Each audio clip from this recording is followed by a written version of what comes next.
All right, y'all. Next topic, we are still going to be on the charts, but this video is going to be covering specifically trends. What is a trend? How to distinguish a trend? How to spot it on the chart? If we're in an uptrend, if we're in a downtrend, if we're consolidating, because that's a very key component in overall any market, and especially in the way I trade in my strategy. So you guys have to understand this component regardless of what strategy you're trading, and regardless of what market you're trading, and regardless of what time frame you're trading, because this applies to any time frame.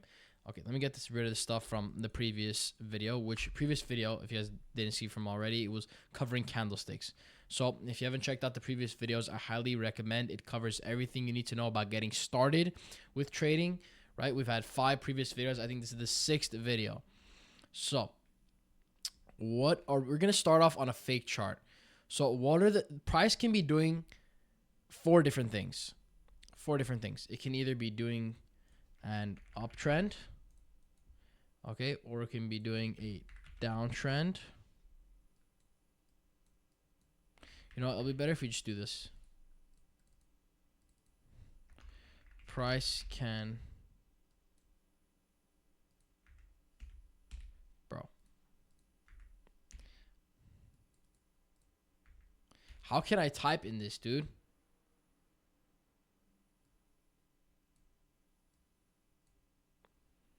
How can I type inside this? I'm actually gonna bug out. There you go. Price can do. See, you should relax. You just need to relax and it'll work. All right, no more crashing out. Price can do 4 different things.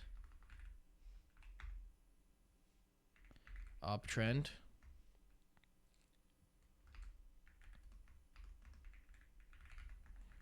Downtrend. Okay. Third one is going to be consolidate. We'll cover what all of these mean after we break it down. And the fourth one is too confusing to tell. Okay. The fourth one can apply whenever it's doing a multiple one of these things, and it's either switching between. Here, I'll do this.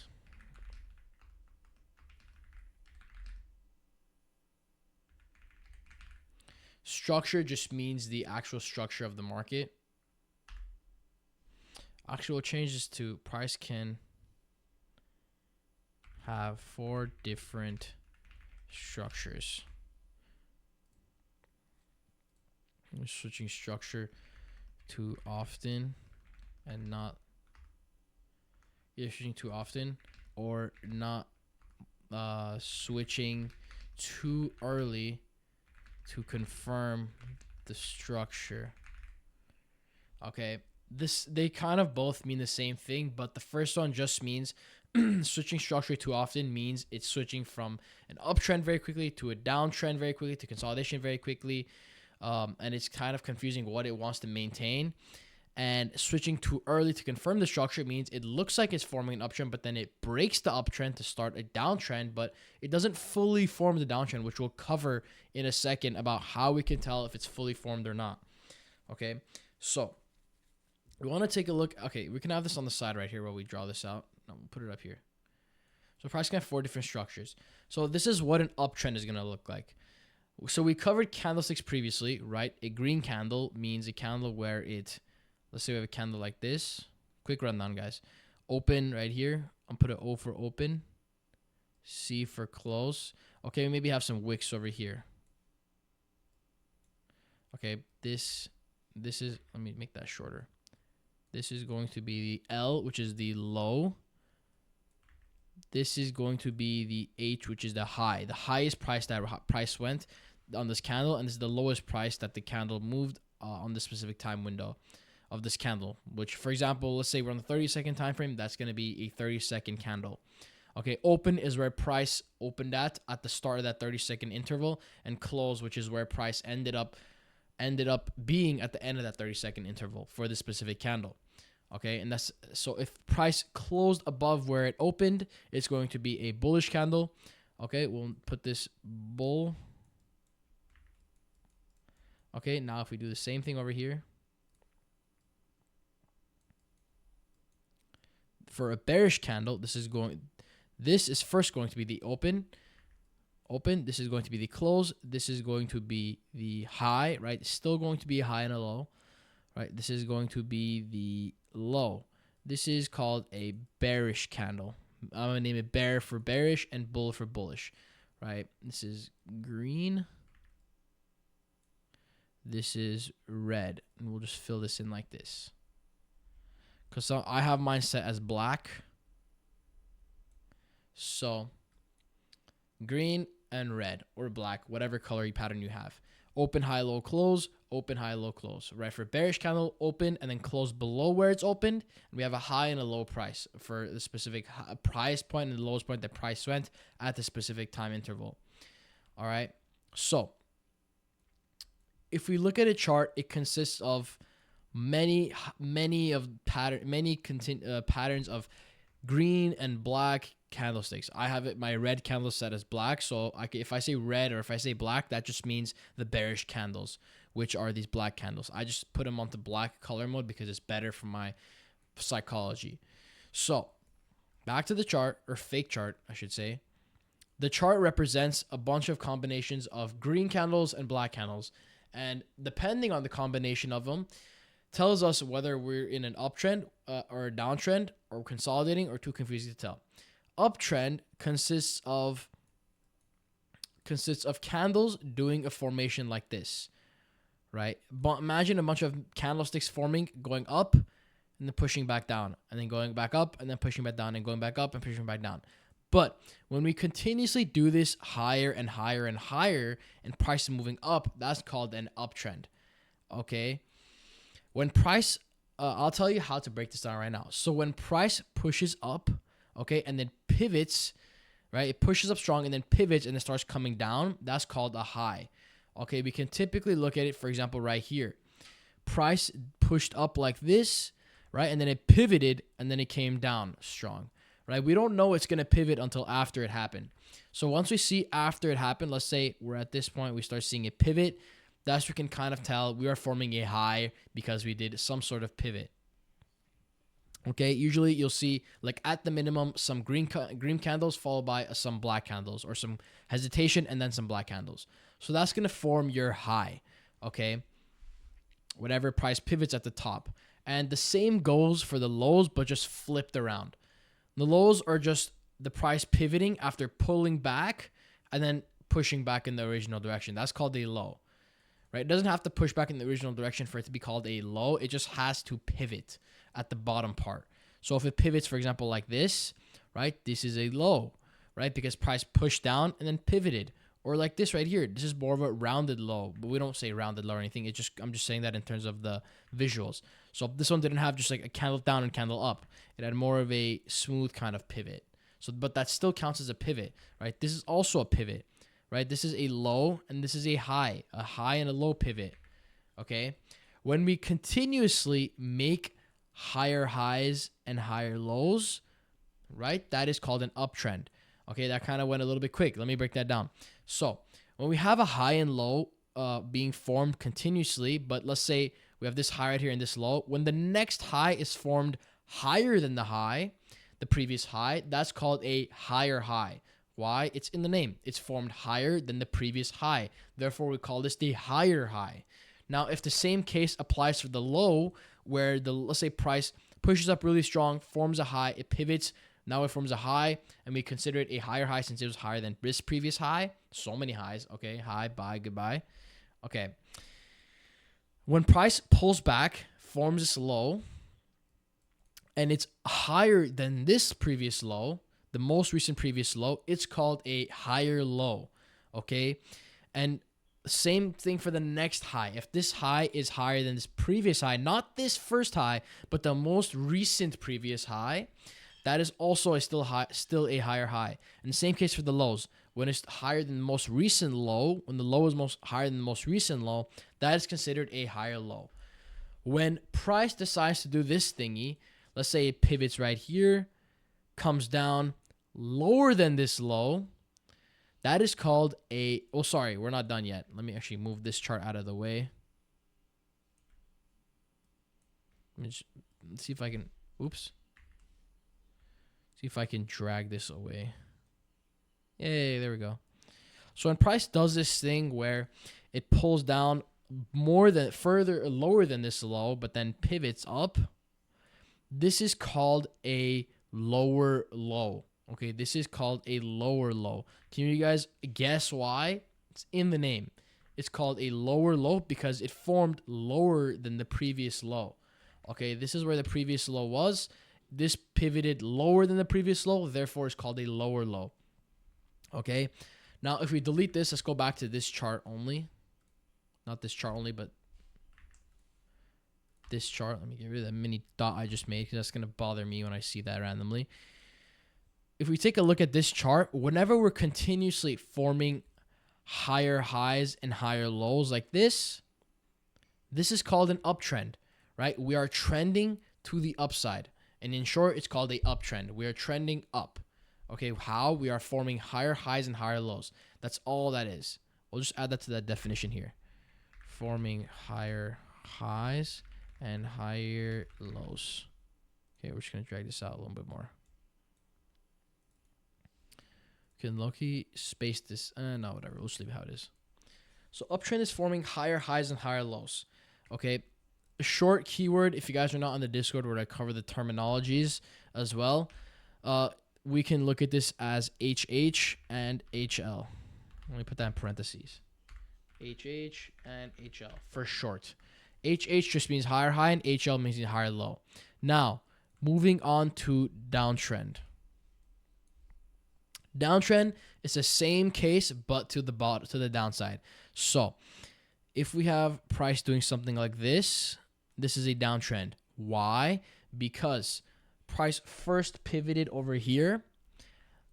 It formed a low, and then it formed a high. This is our initial low and our initial high. You can also call this a swing high and swing low. That's another thing people call it. But I just say this a low and a high. Swing low, swing high. If you hear me say it, just use that interchangeably. Swing low, swing high. Then when price pivots over here, pushes down, and then pushes further than this low, and then pivots again, this is now it's not a higher low, this is a lower low, right? Because it pushes down and it pivots, so we know after pushing down and going up, that's a low. And when it does that when it's lower than the previous low, that's called a lower low. So many lows, so many highs. I know, a little confusing. It mixes up the words, but try to pay attention. Okay, this is why you gotta stay focused. I'm not editing no bullshit to make you want a high retention, high dopamine, fry your receptors type of game. No, I'm teaching you straight from my brain, right? Brain dumping and giving you guys as much value as I can. So make sure you stay focused and you're constantly learning, taking notes if you need to, okay? Or I would recommend stay paying attention without taking notes and try to stay zoned in if that's better for you. Because that's how paying attention works better for me. When I'm just focused in, paying attention to what's happening, and just all my focus is going towards learning and not note taking. For me, that works better. But you guys know you guys' style better for you. So do what you want to do. So back to the chart. Enough yip yap. We formed a lower low over here, right? Why? Because price formed a low that's lower than the previous low. Now, price pushed up and then pivoted over here. Okay, what do you call this? A lower high. Why? Because we couldn't form a high above this one. It was formed lower than the previous one. That is called a lower high. Now, the same thing for this one. Price pivoted and came down and pivoted again. When it pivoted down here, this is considered a lower low because, again, it formed lower than the previous one. Now, same thing over here. Lower than the previous high, lower high. Okay, when price continuously forms lower highs and lower lows, that is considered a downtrend. A clear downtrend.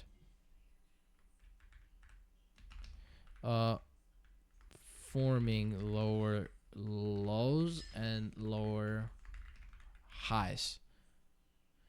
Okay, honestly, I think it'd be better if we do this. Forming lower highs and lower lows. Doesn't really matter. I just made it so it matches up the previous text. So lower high and lower low. So that's just the acronyms or abbreviations. Okay, now we covered that portion of it.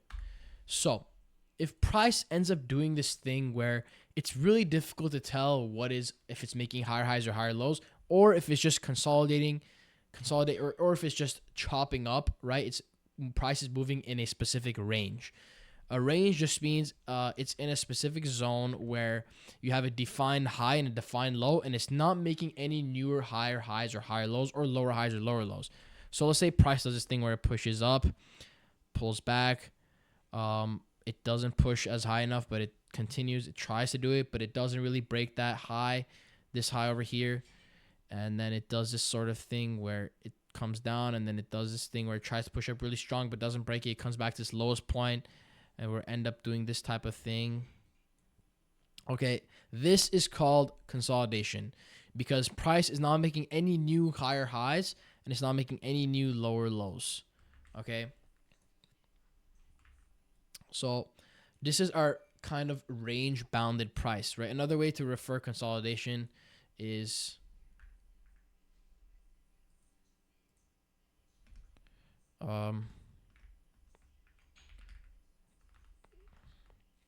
consolidation. I'll label it like that. Consolidation, range, range or range bound, or chop. Typically, people refer this as chop as well because price is just chopping back and forth in the specific time range. It's like chopping it up. It's like back and forth. Okay, that's what people refer to as another way of saying consolidation. But all this is let me get this typing thing out. Okay, like I kind of figured out. I just have to double click and wait. So price is not making new higher highs or higher lows. Oh, I'll do this: higher high, higher low, lower high or lower low, and is moving between a range, visible high and low.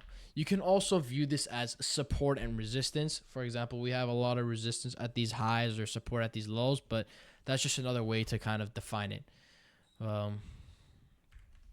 That price cannot break past. Okay, that's pretty much what is a consolidation. Not making new higher highs, higher lows, lower highs, lower lows, and is moving between a range, which is just a visible high and low that price cannot break past. Okay, that defines consolidation. Let me see. Maybe if I break this, it'll be easier to read. There you go. Much better. So that's going to define consolidation, and too confusing to tell. We'll get into that, but before we get into that, let me explain to you how you can understand. It's because you need to also understand when we are forming an uptrend and forming a downtrend from another thing. For example, because you don't just start off an uptrend, right? You need to know the context of things. Yeah, this looks like an uptrend because we are forming higher highs and higher lows. Look, we have a high right here, low right here. We have a high right here, a low right here. We kind of chop a little bit over here, but then we break this high right here. We have a low right here, another high right here, right? We are kind of in an uptrend here, but then we push all the way down here and we form this low right here, right? We pull down and then we pivot, right? Does this mean we're in a downtrend now? What does this mean? So now we're going to go on the fake chart and kind of define this. But this is kind of the example of an uptrend on a chart right here before we do that, right? We have a high, a low, high, low, but a little bit chop right here, right? This is a little bit consolidation because see, it's not breaking past this high. Did very, very, very little, but that's not necessarily breaking. That's kind of touching the same high area. And we're not really making any new lows either, right? We made a higher low, but we're maintaining these higher lows and whatnot. So I determine this as too confusing to tell or consolidation or chop, right? I only like to trade when it's clear, and I only like to execute when it's clearly easy to understand, right? That's my A+ environment. So that's what works for me. I don't like trading when it's too confusing or it's too hard to tell what is going on. Back to the fake chart. So in order to determine when it's switching to an uptrend to a downtrend in this case, we can look at it like this. So when price is doing this type of thing, okay, and then we break this low, right? We break this most recent higher low. We are not yet in a downtrend, right? We were not yet in a downtrend, although we were in an uptrend right here, right? We pushed all the way down here. We're not yet in a downtrend. We are still in an uptrend, but in order to confirm we're setting ourselves up for a downtrend. But in order to confirm that we are in a downtrend and it's not just a short-term pullback, right? A pullback, by the way, I need to cover the terminology as well. But a pullback is this portion of the uptrend. And it can also apply for a downtrend, and I'll go over that when we show the downtrend. But it can also apply to all the other trends. For a second, I thought I wasn't recording. I was about to like crash out. But this is the pullback area of the uptrend. Whenever price pivots at the top and it's pulling back, right, very little bit before it continues into the next move up. That part where it's moving down after pivoting from a high, that is called a pullback.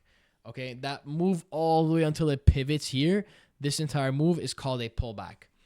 And then whenever price pivots over here and then pushes up, this is called the continuation or the leg up. That's another thing people call it. This is the leg up or the continuation, and this is the pivot right here, the swing low. This is swing high, swing low, or pivot, whatever you want to name it. There's just a bunch of different terminologies. It's really good to familiarize yourself with all these different terminologies because some people refer to other things, but when you understand all the different terminologies, you can make sense out of all the different information that you're hearing online or what other traders are way they're learning, because they might have not learned the same way as you did. They have different terminologies for it, but it's good to familiarize yourself with all these all these topics. So the pullback, we covered. This is the pullback. Now back to knowing when it's a downtrend. So when you break past this low, we're still not in a downtrend, right? Let's say we pivot right here, okay? Because we can do this type of thing where we break past this low and then we push past this high and then continue forming the uptrend, right? But we're not clearly in a downtrend yet, right? Just because we broke that low. All right, let me move this out of the way.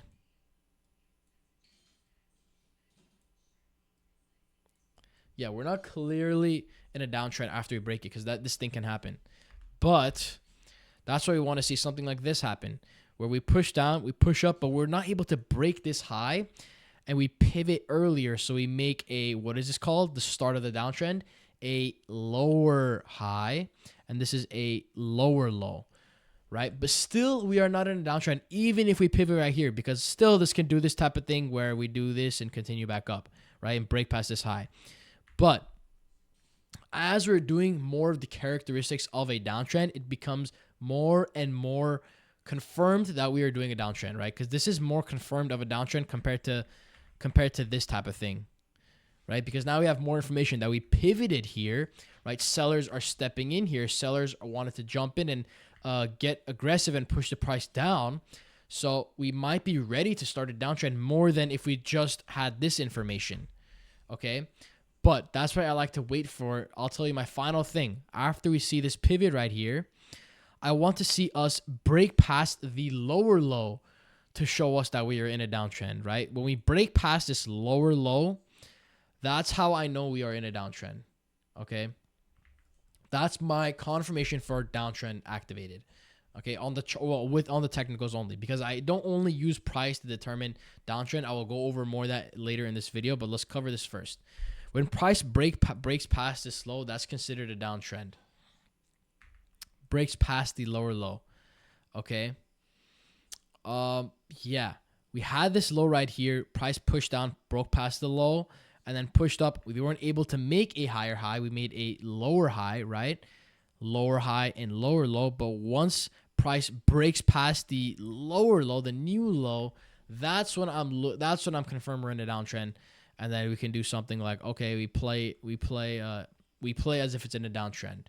Okay, but of course, there may be some times where price still decides to just continue back and doing an uptrend. But waiting for this move gives us more confirmation and a higher probability of being right, of it being a downtrend, because we wait for it to show more of the characteristics of a downtrend before we execute, right? That's how we can confirm and maximize our probabilities of being right, all right, and making money when we're being right. All right. So, but sometimes you may just literally do this, only this, and you'll see it's still a downtrend, right? But it's a little riskier from my experience. Now we've kind of covered uptrend to downtrend. The same concept applies to downtrend, which we'll quickly go over like this. So downtrend, right? When we push up, we break past the most recent high, and then we pull back down. Oops. Then we pull back down, right? We want to make sure we don't break past this low. And then we formed a higher high right here. Remember, downtrend is forming lower lows and lower highs. But when we break past this high and formed a higher high, okay, and we formed a higher low compared to this, we push up and we break past the higher high, that's how I'm ready to know that we are in a uptrend. Okay, when we break past the higher high, that's my full confirmation to knowing we're in an uptrend. Okay, let's get rid of all this. Now, yeah, this is like the hardest part of understanding what is a trend, because when it's too confusing and you have to actively be aware of when we're switching, that's like the hardest times. Okay, but when we're strong in one direction, that's a lot easier and that's a lot better, because we're smooth sailing in one direction and we don't have to actively pay attention to it switching. Right? I have also other confirmations which we'll go over after I explain this last portion about how we can distinguish what trend you're in, because trend is very important. Our strategy, or my strategy specifically, revolves around trading in the direction of where price is going. When we're in an uptrend, that shows that price is continuously moving up and is informing higher highs and higher lows, and buyers are continuously stronger than sellers. So we want to play in the direction of the strength, not the direction of the weakness, right? If we're in an uptrend and we just randomly try to play let's say right here, let's just play a downtrend move. That's unlikely, because in an uptrend, we have a lot of buyers supporting us looking at previous price. Okay, because we're continuously forming higher highs and higher lows. We don't want to look for a down move until we've confirmed that we're switching our downtrend. Okay, so now let's go over consolidation moving into uptrend or downtrend, which is very simple, a lot easier than other ones. So let's say we have some range bound price action. We have this type of thing going on. Okay, and then price decides to break out of the range really strong. You might see some fake outs here and there when you're looking at consolidation, but make sure to include that and understand that it's not a fake out. Typically, what I like to see is a strong break out of consolidation, and then again, it's still not an uptrend until I get confirmation, which I'll explain right now what that is and what that looks like. So let's say we break out of that consolidation range, and then we push back. Whether we push back in it or not doesn't matter, but I want to see a pushback without falling below this area. This can go like anywhere up to like here, and I'm still okay with it being a low, because what I want to see is I want to see it push down and then pivot. Right, I want to see a pivot and then push past this high. Right, let me extend this. So this is the consolidation range, right? This high and this low. And then we break out, we form this high, we push back, form this low, and we break past this high. When we break past this high, I'm sure we are in the uptrend, and I want to see a low, and I want to see us maintain this low again and continue up. Okay, the more characteristics we get of an uptrend, the more confirmed I am that we want to do an uptrend, and I'll be playing in that direction. Okay, because like I said, I like the trend when it's clear uptrend or downtrend, not when it's too confusing or consolidation. Now that we've kind of broken down, I can kind of explain to you guys what I mean by too confusing. So if price does this sort of thing where it's like, we have to move all these.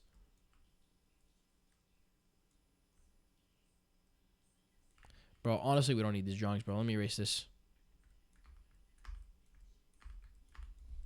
So if price does this thing where it pushes up, we're breaking, but then it pushes down and then does this sort of thing and then does this sort of thing. Maybe we're doing a downtrend, but then it starts chopping up like this and we start doing another chop, but then it does like this, but then randomly we get a spike of movement and Jesus Christ. And then randomly we get a spike of movement and it does this and then it tries to break it, but just barely does it and then doesn't even break this low. So we don't even know what price wants to do and then starts downtrending and starts pushing. You can kind of tell how it's a little confusing to tell. If you zoom out, it does look like we're in an uptrend, but again, there's a lot of noise in between. We only like to trade whenever it's clearly doing this sort of thing. It could be like this. Something like this.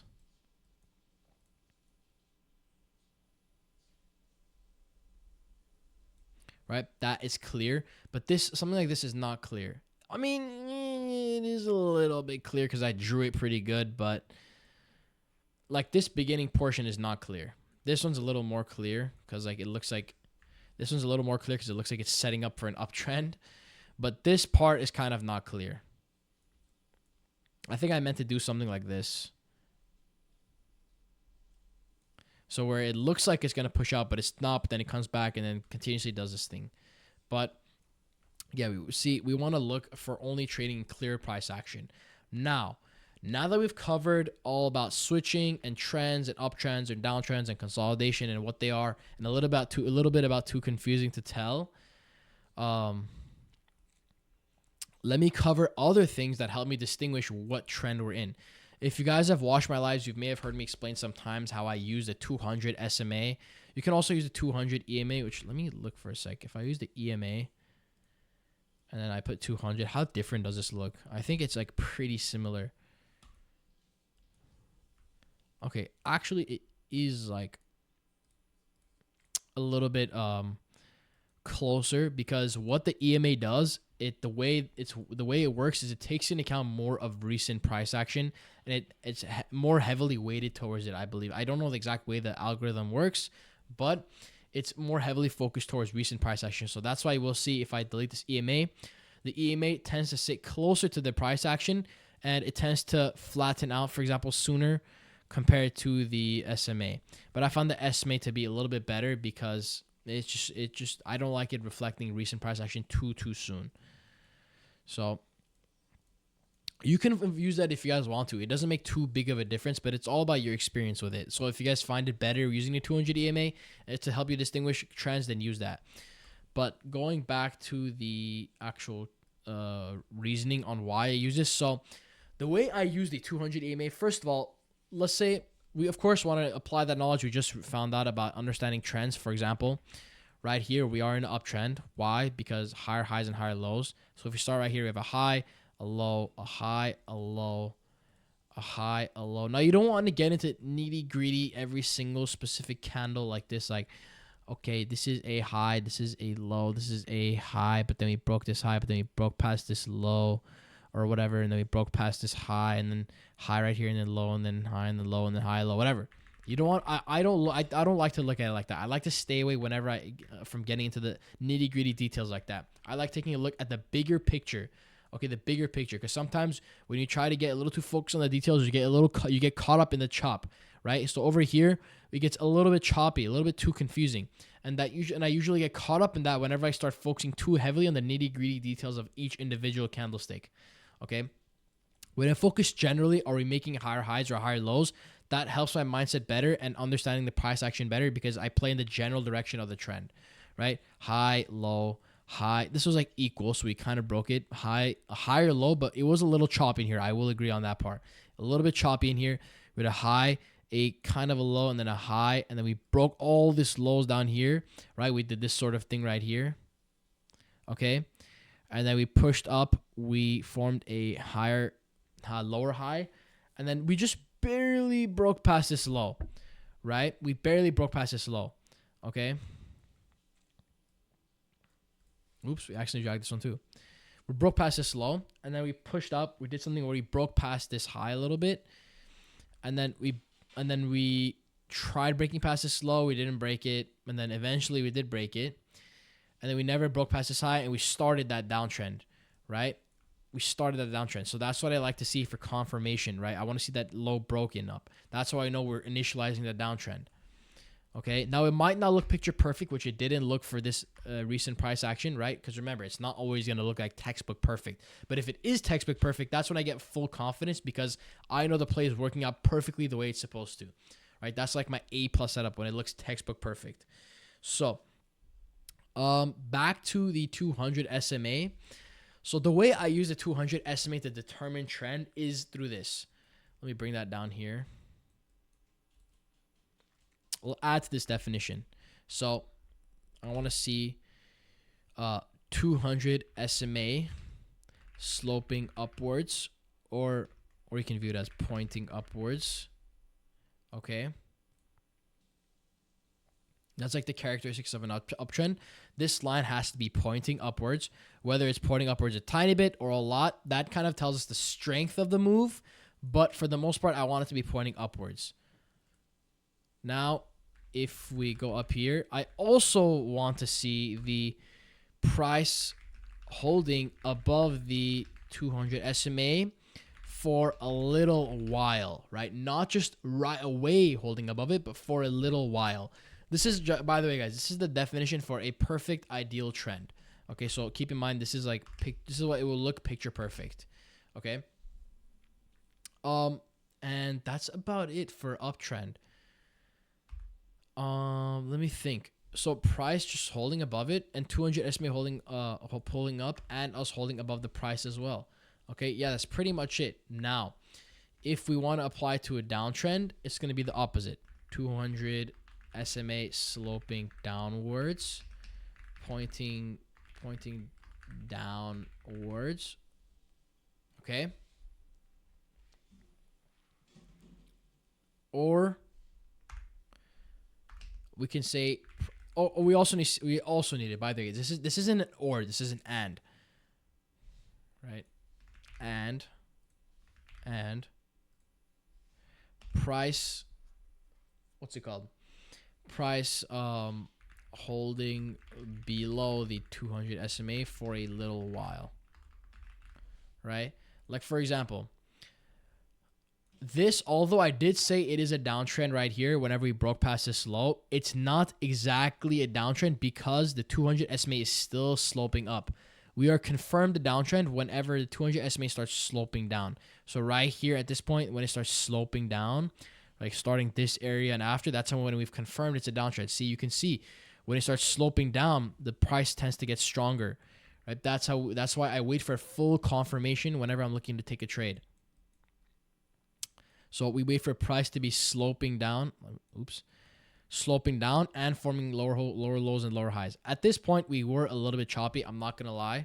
If we take a look right here, we do have like this range right here, right? We have this low, this low, this low, this low, this high, this high, this high, this high. We're not really breaking higher highs or higher lows. We're stuck in this range. What is that? Consolidation, right? Consolidation. So we're not really looking for a downtrend at this play because it's not fully A plus yet. Okay. But when we're making strong lower highs and lower lows, that's when we know, like right here, this is perfect example. Higher highs, higher lows, very strong, holding above the 200 SMA, 200 SMA sloping up. We're clearly making higher highs and higher lows. This is a time for like A plus prime time for trades, right? When we're holding above it for a little while, not like right here, like right here mainly, when we're holding up above for a little while, not here, when we're just breaking above it, like anywhere like past this point, okay? That's kind of what determines is trend for me. Now, if you look at consolidation, typically what we want to see is we want to see this along with 200 SMA relatively sloping, relatively flat, right? Or pointing, or just sideways. I'll look at that, sideways. That's how we'll look at it. Okay, and price constantly moving above and below, instead of constantly, or we can do constantly or frequently moving above and below 200 SMA. Okay, this is what determines it's flat. Let's try to find some sort of example.